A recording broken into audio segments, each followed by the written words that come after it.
TV. We are informing about earthquake today in Uzbekistan.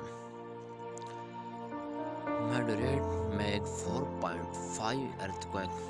Jalalabad Oblast, Kyrgyzstan, 97 km northwest of Namanjan, Uzbekistan. Occurred only 14 minutes ago, as reported by India National Center for Seismology,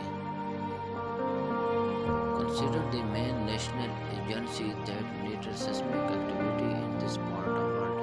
The earthquake occurred at intermediate depth of 10 km beneath the epicenter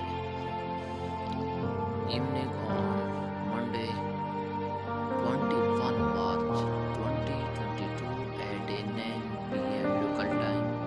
Magnitude and other quake parameter can still change in the coming hours